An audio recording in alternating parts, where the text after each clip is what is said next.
नमस्कार सारथी भाइयों, मैं संजय सिंह रत्नू मेरे भारत के, मेरे देश के, जयपुर के, राजस्थान के तमाम सारथी भाइयों का स्वागत करता हूं, अभिनंदन करता हूं। भाई लोगों, एक संवेदनशील बात लेकर के, एक संवेदनशील मुद्दा लेकर के आप लोगों के बीच में उपस्थित हुआ हूं, जो कहीं ना कहीं हमारी कम्युनिटी के अस्तित्व से जुड़ी हुई है। जैसा कि आप सभी को लगभग ज्ञात है कि 7 फरवरी को एक महाआयोजन, महासम्मेलन सारथी भाइयों की मांगों को लेकर के, सारथी भाइयों के हितों को लेकर के दिल्ली जंतर मंतर पर होने जा रहा है। भाई लोगों, मैं केवल आपसे इतना ही कहना चाहूँगा कि ये जो महासम्मेलन होने जा रहा है, ये जो जंतर मंतर पे एक महाआंदोलन, एक अभियान होने जा रहा है, ये कहीं ना कहीं हम लोगों को अपनी ताकत सरकार को दिखाने के लिए एक सुनहरा अवसर है। और ये लड़ाई किसी व्यक्ति विशेष की नहीं है, अपितु हमारे समाज के अस्तित्व की लड़ाई है। क्योंकि रोज की रोज नए नए नियम, नए नए कानून हमारे ऊपर सरकारों द्वारा बना के थोपे जा रहे हैं। और सरकारों ने एक चीज सुनिश्चित कर ली है कि सारथी की आवाज कोई सुनने वाला है नहीं, क्योंकि सारथी की आवाज कोई उठाने वाला है नहीं, और सारथी कभी एक हो नहीं सकते, ऐसा सरकारें मानने लग गई है।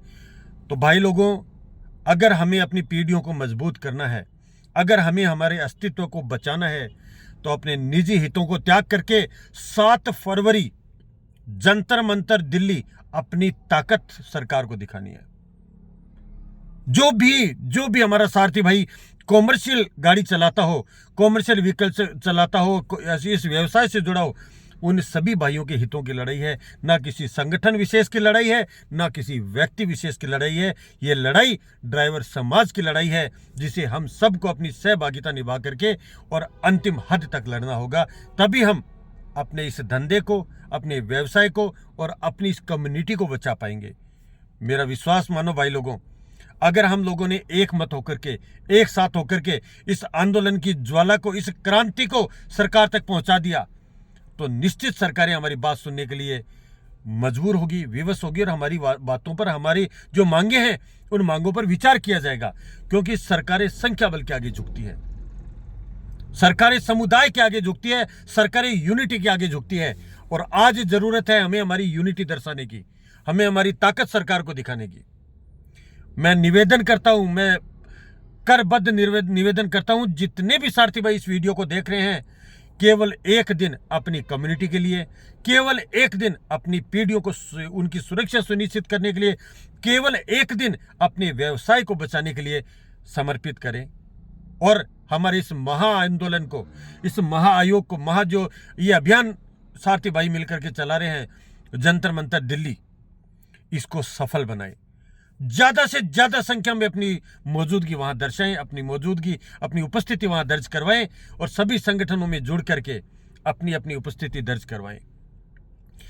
भाई लोगों, मैं आपको सुनिश्चित कर देना चाहता हूं कि जो सारथी भाई संगठनों से जुड़ा हुआ है, निश्चित ही वो मजबूत स्थिति में रहता है। हम सभी को किसी न किसी संगठन से जुड़ के रहना चाहिए, चाहे आप किसी भी संगठन से जुड़े, परंतु आप संगठन का हिस्सा बने, ताकि आपकी बात को सरकारें, शासन एवं प्रशासन के सामने मजबूती से रखा जा सके। आपका प्रतिनिधित्व करने वाले केवल आपके हक की लड़ाई लड़ते हैं, इस बात को समझें। क्योंकि लगातार हमारे ऊपर नई नई पॉलिसियां बना बनाकर गवर्नमेंट थोपती जा रही है, और हम मजबूरी बस, क्योंकि हम खिन्न हैं, हम भटके हुए हैं, हम टूटे हुए हैं, हम आपस में एक नहीं है, इसलिए हमें कहीं ना कहीं ना चाहते हुए भी इस गुलामी को स्वीकार करना पड़ता है। आखिर क्यों हम गुलामी को स्वीकार करें? हम आजाद भारत का हिस्सा हैं, हम भी सम्मानजनक जीवन जीने का पूरा हक रखते हैं। हमें भी हमारा संविधान वही अधिकार देता है जो एक सामान्य नागरिक को देता है। तो फिर हमारे साथ में ऐसी हीन भावना क्यों हमें हर उस व्यवस्था से वंचित रखा जाता है जो व्यवस्था एक आम नागरिक के लिए बनती है? क्यों हमारे पर झूठे कानून, ऐसे कानून जिसमें केवल और केवल शोषण निहित है, हम पर थोप दिया जाता है, और हमें मानने के लिए मजबूर होना पड़ता है? एक सारथी जिस दिन गाड़ी लेता है उस दिन टैक्स भरना स्टार्ट करता है। जब तक गाड़ी भंगार नहीं हो जाती है, तब तक हम सरकारों को कर देते हैं। फिर भी सबसे ज्यादा हमारे ऊपर अन्याय, शोषण ही सौंपा जाता है, थोपा जाता है, और हमें मानना पड़ता है। और ये इसलिए मानना पड़ता है कि हम सब विखंडित हैं, हम एक नहीं हैं। भाई लोगों, समय की पुकार है, समय की मांग है। हमें एक मंच पे आना होगा, हमें एक मत होना होगा, तभी हम इस कम्युनिटी को बचा पाएंगे। तो मैं एक बार पुनः आप सभी से निवेदन करता हूं, अपील करता हूं कि जितने भी सारथी भाई मेरी इस आवाज को सुन रहे हैं, क्रांतिकारी टैक्सी ड्राइवर एसोसिएशन जयपुर की तरफ से मैं प्रदेश अध्यक्ष संजय सिंह रत्नू आप सभी से आह्वान करता हूं कि ज्यादा से ज्यादा संख्या में 7 फरवरी जंतर मंतर पर अपनी उपस्थिति दर्ज करवाएं और सरकार तक अपनी मांगों को, अपने बच्चों के हकीकी अधिकारों को सरकार के कानों तक पहुंचाएं। जय हिंद, जय भारती, जय सारथी।